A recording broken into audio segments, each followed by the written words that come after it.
नमस्कार, स्वागत करती हूँ आप सभी का एनबी न्यूज पर। आप देख रहे हैं मध्य भारत बुलेटिन। आपके साथ मैं हूँ अमीषा यादव। तो चलिए रुक करते हैं खबरों की ओर। भारतीय जनता पार्टी के प्रदेश अध्यक्ष और खजुराहो सांसद विष्णुदत्त शर्मा के साथ केंद्रीय राज्य मंत्री जॉर्ज कुरियन सुबह मुख्यमंत्री निवास पर पहुंचे, जहां मुख्यमंत्री मोहन यादव से केंद्रीय राज्य मंत्री ने मुलाकात की। वहीं मुख्यमंत्री मोहन यादव ने केंद्रीय राज्य मंत्री जॉर्ज कुरियन को शुभकामनाएं दी।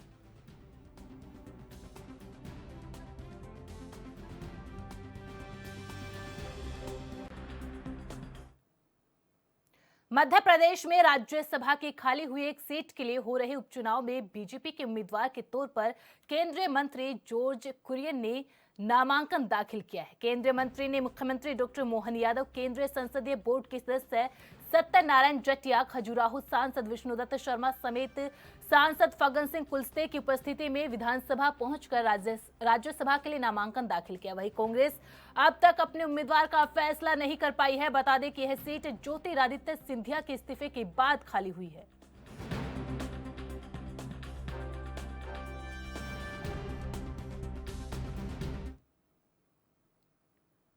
केंद्रीय मंत्री जॉर्ज कुरियन ने राज्यसभा के लिए नॉमिनेशन किया है। इस दौरान मीडिया से मुखातिब होते हुए प्रदेश अध्यक्ष वीडी शर्मा ने कहा कि हम सबके लिए सौभाग्य की बात है कि बीजेपी के दिग्गज नेता ने मध्य प्रदेश कोटे से अपना नामांकन दाखिल किया। मध्य भारत एक ऐसा राज्य है जिसने न केवल तमिलनाडु बल्कि केरल के अपने एक वरिष्ठ साथी को राज्यसभा भेजने का काम किया।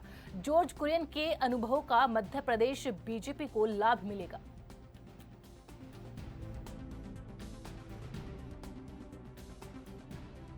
चलो जाए छापा थोड़ा सा सही ना। हाँ बस आज मध्य प्रदेश से राज्यसभा का नॉमिनेशन हमारे कैबिनेट के मंत्री और केरल के हमारे वरिष्ठ नेता आदरणीय जॉर्ज कुरियन जी ने राज्यसभा के लिए आज नॉमिनेशन अभी किया है। हम माननीय प्रधानमंत्री जी का, माननीय राष्ट्रीय अध्यक्ष जी का, माननीय अमित शाह जी का धन्यवाद करते हैं। एक ऐसे नेता को जिन्होंने भारतीय जनता पार्टी को केरल के अंदर स्थापित करने के लिए अपने जीवन में लगातार संघर्ष किया है और इस नाते से एक महत्वपूर्ण भूमिका उन्होंने निभाई है। आज मध्य प्रदेश का सौभाग्य है कि केरल से आज जॉर्ज कुरियन जी मध्य प्रदेश से राज्यसभा के लिए नामांकन दाखिल किया है और मध्य प्रदेश के भारतीय जनता पार्टी के सभी कार्यकर्ता इस बात के लिए उत्साहित भी हैं और माननीय जॉर्ज कुरियन जी का हम बहुत हृदय से यहाँ पर स्वागत करते हैं और भारतीय जनता पार्टी मध्य प्रदेश के सभी कार्यकर्ताओं की ओर से उन्हें बहुत बधाई और शुभकामनाएं। ये एक ऐसा अवसर है कि तमिलनाडु को भी मध्य प्रदेश से अवसर मिला है तो केरल को भी अवसर मिला है, तो इसलिए राष्ट्रीय एकात्मता के लिए मध्य प्रदेश की अपनी महत्वपूर्ण भूमिका है। मैं पुनः एक बार आदरणीय जॉर्ज कुरियन जी को बहुत बधाई और शुभकामनाएं देता हूं। माननीय मुख्यमंत्री जी आज हमारे बीच में उपस्थित हैं। आदरणीय जॉर्ज जी हैं तो मुख्यमंत्री जी आज मैं प्रधानमंत्री जी मोदी जी और नड्डा जी, अमित शाह जी और पूरा जो नेशनल लीडरशिप है उनको धन्यवाद देना चाहता हूँ और मध्य प्रदेश का मुख्यमंत्री मोहन यादव जी और अध्यक्ष वीडी शर्मा जी और मध्य प्रदेश का कार्यकर्ता लोग और पूरा जो लीडरशिप है उनको धन्यवाद देना चाहता हूँ और इधर जो लोगों का जो इश्यूज होता है ये मैं हल करने के लिए तैयार हूँ। सौभाग्य है मध्य प्रदेश के राज्यसभा के कोटे से हमारे जॉर्ज कुरियन जी जुड़े हैं। यशस्वी प्रधानमंत्री का आभार, माननीय राष्ट्रीय अध्यक्ष जी का आभार, जिन्होंने मध्य प्रदेश को एक मंत्रिमंडल के साथी के नाते से चुनने का हमारी विधानसभा को मौका दिया। मैं राज्यसभा की ओर से आपके नाम निर्वाचन पत्र में मेरे अध्यक्ष माननीय वीडी शर्मा जी, हमारे प्रभारी डॉक्टर महेंद्र सिंह जी, हमारे सह प्रभारी माननीय सतीश उपाध्याय जी, हमारे पार्लियामेंट्री बोर्ड के माननीय सदस्य डॉक्टर सत्यनारायण जटिया जी, इस अवसर पर दोनों डिप्टी सीएम, हमारे सारे वरिष्ठ नेताओं के साथ हमने आज हिल मिल करके फॉर्म जमा किया है और जिस प्रकार से हमारा अपना अभी तक का प्रतिनिधित्व था माननीय सिंधिया जी के रहने से, वो ऑलरेडी मंत्री थे माननीय मोदी जी के, अब वो लोकसभा से निर्वाचित हुए तो हमको पुनः एक मंत्री मिले, ये हमारी एक तरह से शुभंकर वाली स्थिति है हमारे अध्यक्ष जी के साथ। मैं अपनी ओर से माननीय नड्डा जी को, माननीय मोदी जी को बधाई देना चाहूँगा और धन्यवाद भी अदा करूँगा कि केरल से संबंध जोड़ा। हमारे यहाँ अलग भेष, अलग भाषा, अलग वेश, फिर भी अपना एक देश। ये जो भाषा को, क्षेत्रीयता को, परस्पर अंतरंगता को बढ़ाने का ये जो निर्णय है, वो सच्चे अर्थों में केरल से तो शंकराचार्य जी के समय से हमारा एक अलग संबंध है। मेरी अपनी ओर से माननीय कुरियन जी के इस निर्वाचन के लिए भी शुभकामना, बधाई, और उम्मीद करेंगे कि मध्य प्रदेश को आपके मंत्रिमंडल होने का हम सबको लाभ मिलेगा। मेरी अपनी ओर से पुनश्च बधाई। राजधानी भोपाल में पूर्व मुख्यमंत्री स्वर्गीय बाबूलाल गौर की पुण्यतिथि के अवसर पर बरखेड़ा स्थित बाबूलाल गौर स्नातक महाविद्यालय में श्रद्धांजलि अर्पित की गई। स्वर्गीय बाबूलाल गौर की पुत्रवधू राज्य मंत्री कृष्णा गौर ने श्रद्धासुमन अर्पित किए और प्रदेश के मुख्यमंत्री डॉक्टर मोहन यादव ने भी स्वर्गीय बाबूलाल गौर को श्रद्धासुमन अर्पित किए। इस अवसर पर गोविंदपुरा विधानसभा के बीजेपी कार्यकर्ता और कई समाज सेवी मौजूद रहे।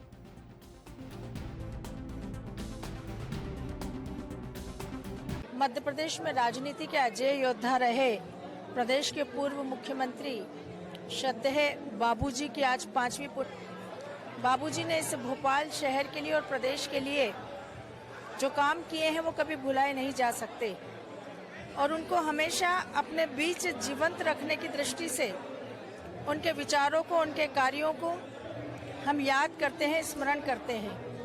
आज भेल कॉलेज जो बाबूजी के नाम से ही संचालित हो रहा है, जन भागीदारी समिति ने यहाँ रक्तदान शिविर और स्वास्थ्य शिविर का आयोजन किया है, जो इस बात का प्रतीक है कि बाबूजी ने जो सपना देखा था उस सपने को पूरा करने के लिए आने वाली पीढ़ी अब तैयार हो रही है और हम सब उन्हें भौतिक स्वरूप में भले ही खो चुके हैं, लेकिन हम विचारों से, उनके कार्यों से, उनके व्यवहार से हमेशा अपने बीच में जीवित रखेंगे। यही उनके प्रति हमारी सच्ची श्रद्धांजलि। कांग्रेस 22 अगस्त को हिंडनबर्ग की रिपोर्ट को लेकर विरोध प्रदर्शन करने जा रही है और ईडी कार्यालय का घेराव करेगी।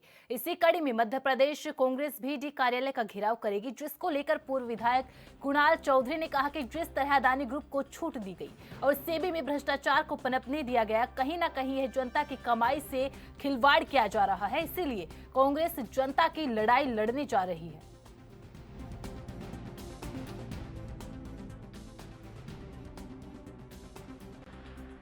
देखिए, सीधी बात है, ईडी कार्यालय का घेराव माननीय प्रदेश अध्यक्ष जी और हमारे जनरल सेक्रेटरी इंचार्ज के नेतृत्व में किया जाएगा। जो देश के अंदर हिंडनबर्ग की रिपोर्ट वैश्विक मंच पे आई है, जिसके माध्यम से 80 लाख करोड़ का पहले 2023 में निवेशकों का नुकसान हुआ, लगभग 53,000 करोड़ का पुनः नुकसान हुआ। हमारे नेता राहुल गांधी जी ने पहले भी कह चुके हैं कि जो अडानी जी काला धन के माध्यम से, विदेशी कंपनियों से, ऑफशोर कंपनियों के माध्यम से जो काला धन लाके कृत्रिम रूप से वृद्धि करने का काम शेयर मार्केट में करते हैं और जिसके चंगुल में आम जनता फंसती है और नुकसान आम जनता का होता है। माधवी बुच जो आज की तारीख में सेबी की चेयरपर्सन है, उनके पति मिलके से अडानी की कंपनियों में, ऑफशोर कंपनियों के माध्यम से पैसा इन्वेस्ट करते हैं और रिट्स कंपनियों के माध्यम से जिस तरीके से बढ़ाया जाता है। और सीधे तौर पे जब हम प्रॉफिट इनकम रेशियो देखते हैं तो दूसरी फॉर्च्यून कंपनियों का अगर 27 से 25 तक दिखता है, 50 तक दिखता है, तो अडानी का 800 गुना दिखता है। तो 800 गुना ज्यादा होना मतलब कृत्रिम रूप से वृद्धि है, जनता का नुकसान है और इसी पैसे के माध्यम से दिखा के, प्रॉफिट दिखा के कर्ज लेते हैं और एयरपोर्ट से लेके बड़ी बड़ी चीजें खरीदते हैं, जिसके खिलाफ सेबी प्रमुख का हमें इस्तीफा चाहिए और ईडी उसके ऊपर कार्रवाई करे, नहीं तो कि जनता सड़कों पे आए। जो मौलिक अधिकार है, लोकतांत्रिक मौलिक अधिकार और जो आरक्षण की व्यवस्था है, वो आर्थिक आधार पे कभी नहीं दी गई थी। आरक्षण की व्यवस्था दी गई थी जो सामाजिक दूरियां बनाई हुई थी, जो सामाजिक मामलों के अंदर दलितों को, पिछड़ों को, आदिवासियों के साथ जिस तरह का अलग तरीका का व्यवहार करा जाता था, उसके खिलाफ एक ये सामाजिक रूपता के लिए बनाई गई थी। हम पूरी ताकत के साथ, पूरी समूची उसके साथ, उस वर्ग के साथ खड़े हैं जिनको अंतिम पंक्ति के व्यक्ति को इसकी जरूरत है, तो कहीं ना कहीं इसके ऊपर पुनः विचार होना चाहिए। केंद्रीय गृह मंत्री अमित शाह 22 अगस्त को 3 दिवसीय दौरे पर रायपुर आ रहे हैं, जहां वे नक्सल प्रभावित राज्यों के अफसरों की बैठक ले सकते हैं। निर्धारित कार्यक्रम के अनुसार गृह मंत्री शाह बीएसएफ के विशेष विमान से 23 अगस्त की रात करीब 10:30 बजे रायपुर पहुंचेंगे, जहां वे नया रायपुर के फेयर होटल में रुकेंगे। सुबह 10 बजे वे एयरपोर्ट लौटेंगे और हेलीकॉप्टर से चंपारण जाएंगे। वहां वल्लभाचार्य आश्रम में दर्शन करने के बाद दोपहर करीब 12 बजे नवा रायपुर लौटेंगे, जहां होटल में फेयर में ही दोपहर 12 बजे से बैठकों का दौर शुरू होगा। केंद्रीय गृह मंत्री अमित शाह 3 दिनों के दौरे पे छत्तीसगढ़ आ रहे हैं। छत्तीसगढ़ में 3 दिनों के लिए खास कार्यक्रम रहने वाला है। पहला कार्यक्रम जो है 23 तारीख को रात को 10 बजे पहुंचेंगे और रात को 10 बजे एक निजी रिसोर्ट में अमित शाह रुकेंगे। उसके बाद फिर वल्लभाचार्य जो मंदिर है वहां जाने की तैयारी में है। उसके बाद वहां से आने के बाद आसपास के जो संबंधित राज्य हैं, जो पड़ोसी राज्य हैं, वहाँ के डीजीपी और मुख्य सचिव से मैराथन बैठक लेंगे और बैठक के बाद फिर बीएसएफ के जो जवान हैं उनको साफ निर्देश भी दे सकते हैं कि नक्सली कैसे भी करके ख़त्म किया जाना है। इसके अलावा एक बात तो और स्पष्ट नज़र आ रही है कि जिस तरीके से छत्तीसगढ़ में गृह मंत्री विजय शर्मा के आगमन की जैसी तैयारी सुनी गई है, उसके बाद से ही लगातार सुरक्षा व्यवस्था को कायम करने के लिए विजय शर्मा लगातार नया रायपुर के दौरा कर रहे हैं। साथ ही साथ बीएसएफ जवान के साथ साथ छत्तीसगढ़ के डीजीपी अशोक जुनेजा जो प्राइवेट रिसोर्ट है वहां पहुंचने वाले हैं। उसके बाद से ही लगातार जो 3 दिवसीय दौरा है उसके लिए कार्यक्रम का आयोजन किया जाएगा। अब देखने वाला विषय यह रहेगा कि किस तरीके से जो बीएसएफ के जवान हैं और आरपीएफ के जवान हैं और स्थानीय पुलिस है उसकी संयुक्त टीम बना करके नक्सलियों को खदेड़ने में किस तरीके से केंद्रीय जो टीम है वो कामयाबी हासिल कर पाते हैं। साथ ही साथ अमित शाह की जो दौरा है कितना सफल हो पाता है यह भी देखने वाला विषय रहेगा। कैमरा पर्सन दीपेश के साथ अखिलेश तिवारी, एएनबी न्यूज, रायपुर, छत्तीसगढ़। घटना छत्तीसगढ़ के रायगढ़ से है, जहां रक्षाबंधन की शाम को एक 27 वर्षीय युवती के साथ तकरीबन 15 लोगों ने गैंगरेप किया। घटना के बाद घायल अवस्था में युवती किसी तरह अपने घर पहुंची और पुसौर थाना में रिपोर्ट दर्ज कराई। वही घटना की जानकारी मिलते ही रायगढ़ एसपी दिव्यांग पटेल ने पुलिस की एक टीम बनाई और पुलिस ने एक नाबालिग समेत 6 लोगों को गिरफ्तार किया है। हालांकि मामले से जुड़े कई आरोपी अभी भी फरार है, जिनकी पड़ताल पुलिस के द्वारा की जा रही है। दिनांक 19/8 शाम की घटना है, जब महिला अपने घर से मेला देखने जा रही थी। उसी समय रास्ते में आरोपी लोग थे। आरोपी लोगों ने महिला को रोका और उसके साथ बलात्कार की घटना की। चूंकि ज्यादा आरोपी थे इसलिए गैंगरेप की धारा लगाई गई है और सभी को गैंगरेप की धारा के तहत ही अपराध पंजीबद्ध कर माननीय न्यायालय पेश किया जा रहा है। नंबर ऑफ अभी 6 आरोपी गिरफ्तार किए जा चुके हैं। मामले में अग्रिम विवेचना जारी है। इस पर महिला की स्थिति क्या है सर?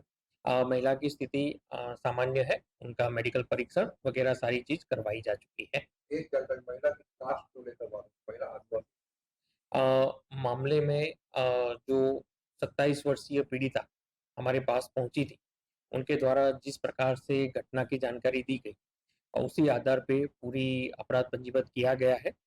अपराध क्रमांक 194/24 गैंगरेप की धारा के अंतर्गत अपराध पंजीबद्ध किया गया है। आरोपियों में नाबालिग भी शामिल है। पूरी आरोपियों की डिटेल कुछ समय में साझा किया जाएगा। SC/ST आरक्षण में क्रीमी लेयर लाने की सुप्रीम कोर्ट की टिप्पणी के विरोध में आज विभिन्न सामाजिक संगठनों के द्वारा बुलाए भारत बंद का नारायणपुर जिला मुख्यालय समेत ग्रामीण इलाकों में असर देखा गया। वहीं नारायणपुर कोंडागांव मार्ग समेत नारायणपुर अंतागढ़ मार्ग में आंदोलनकारियों ने चक्का जाम कर दिया, जिससे आवाजाही पूरी तरह से बंद रही। वहीं ST/SC सामाजिक संगठनों का कहना है कि सुप्रीम कोर्ट के द्वारा दिए गए निर्णय का पूरे बस्तर समेत देश में व्यापक बंद है। इस निर्णय से हमारे हक के साथ खिलवाड़ किया जा रहा है, इसीलिए अपने हक के लिए लड़ाई लड़ रहे हैं।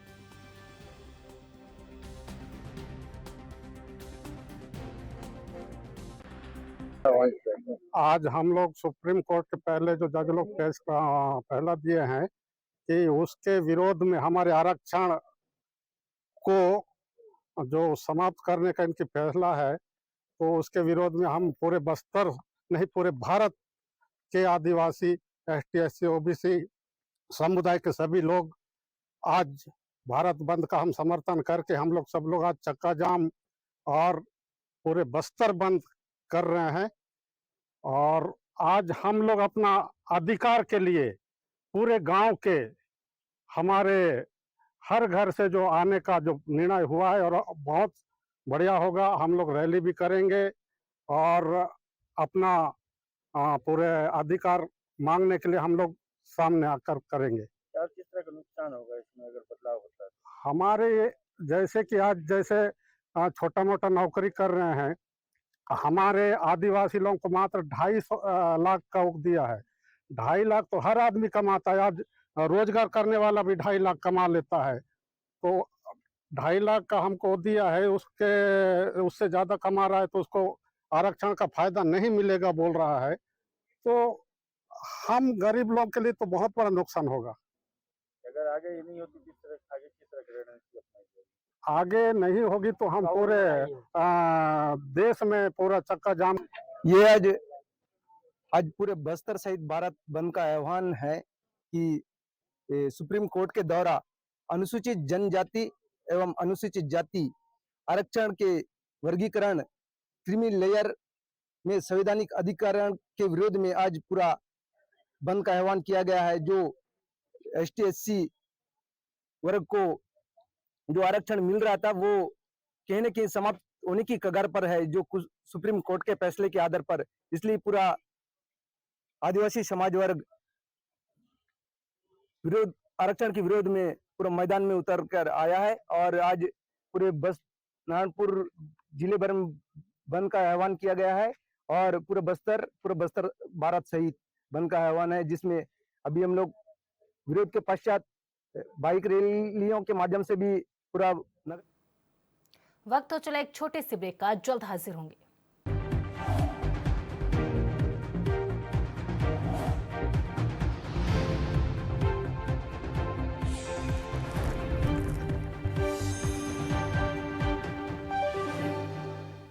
ब्रेक के बाद एक बार फिर से आप सभी का स्वागत है। खबरों में आगे बढ़ते हैं। विधानसभा क्षेत्र लहार के अंतर्गत के समस्त शिक्षकों ने विधानसभा के विधायक अम्बरीश शर्मा उर्फ गुड्डू भैया को ज्ञापन सौंपा है, जिसमें शिक्षकों ने अपनी समस्याओं से विधायक को अवगत करवाया। समस्याओं में प्रमुख रूप से कलेक्टर द्वारा अध्यापकों और समस्त कर्मचारियों को सार्थक ऐप से उपस्थिति दर्ज कराने के निर्देश दिए हैं, जिससे ग्रामीण क्षेत्रों में पदस्थ महिला और पुरुष कर्मचारियों को बहुत सी परेशानियों का सामना करना पड़ रहा है। साथ ही कर्मचारियों को मानसिक पीड़ा से भी गुजरना पड़ रहा है।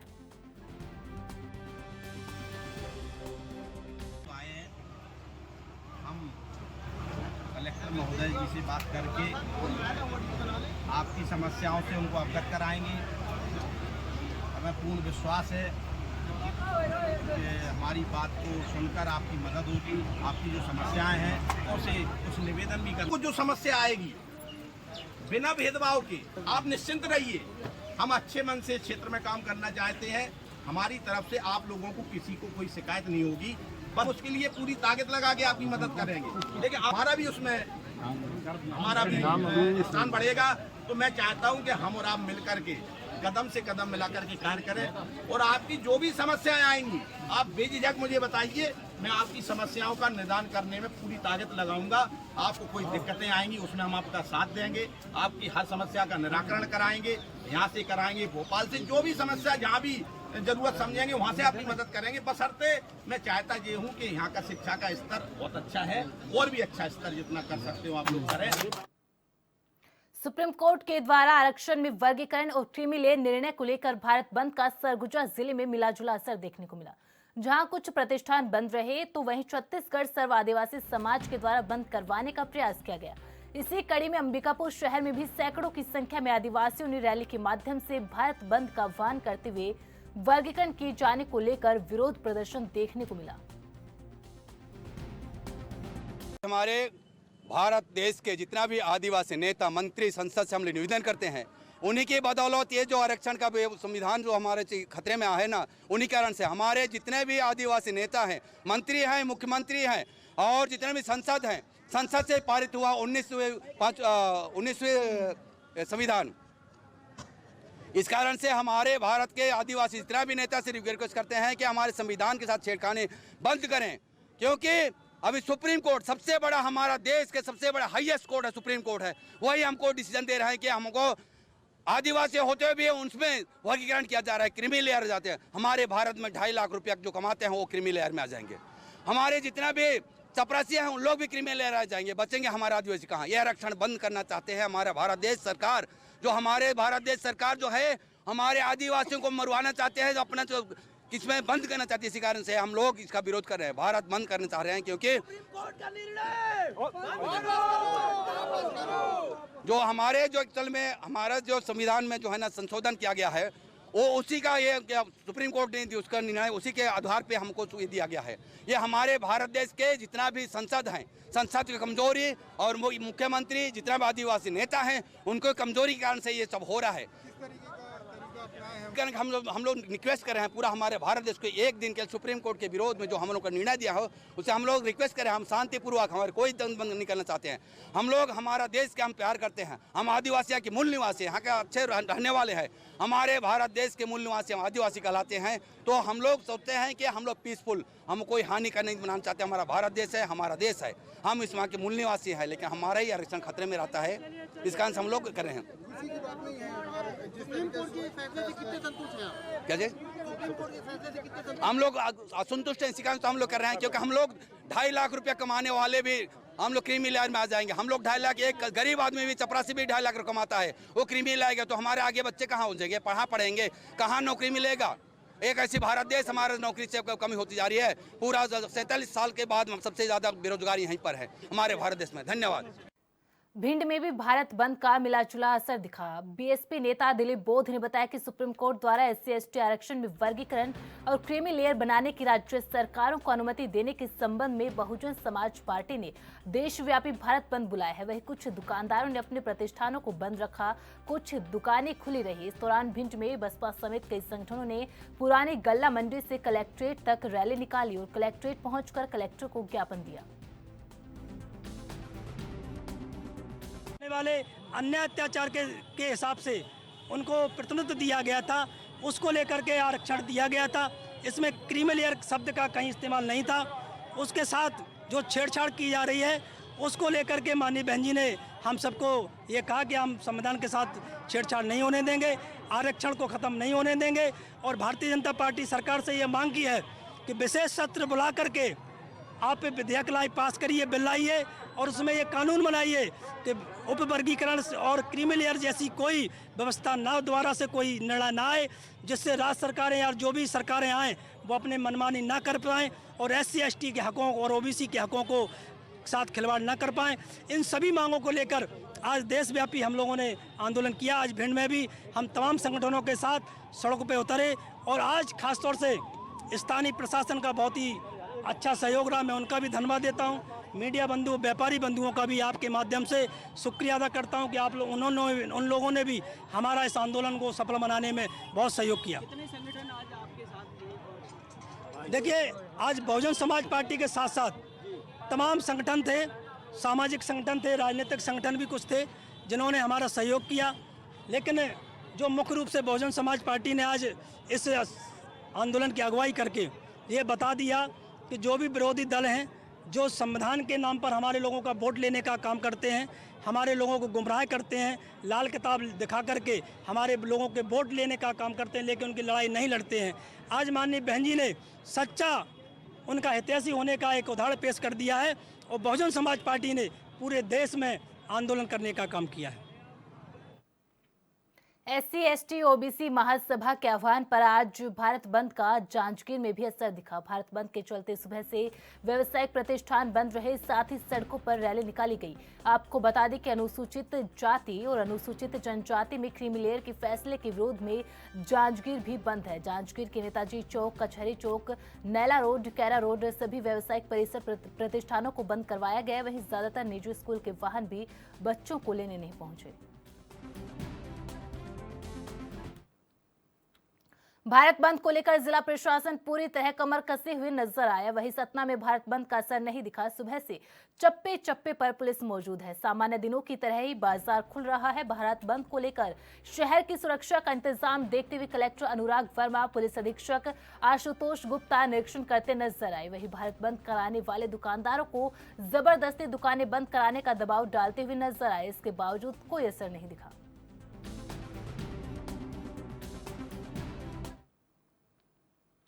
छत्तीसगढ़ के अंबिकापुर में पुलिस ने युवक अक्षत अग्रवाल के शव को कार की कांच तोड़कर बाहर निकाला और सीसीटीवी फुटेज के आधार पर संदिग्ध युवक को हिरासत में लिया। फिलहाल पुलिस पूरे मामले की जांच कर रही है।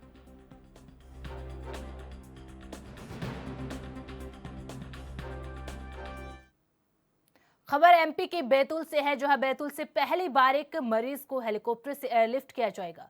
पीएम श्री एयर एम्बुलेंस योजना के तहत मरीज को एयरलिफ्ट किया गया। दरअसल ग्राम चकोरा में छज्जे में प्लास्टर करते हुए पेशे से राज्य मिस्त्री का काम करते शेखलाल हरले ऊंचाई से गिर गए, जिस वजह से स्पाइनल फ्रैक्चर होने के चलते उठने में शेखलाल असमर्थ है। वहीं शेखलाल प्रदेश का 13वां मरीज है जिन्हें पीएम श्री एयर एम्बुलेंस योजना का लाभ मिला है।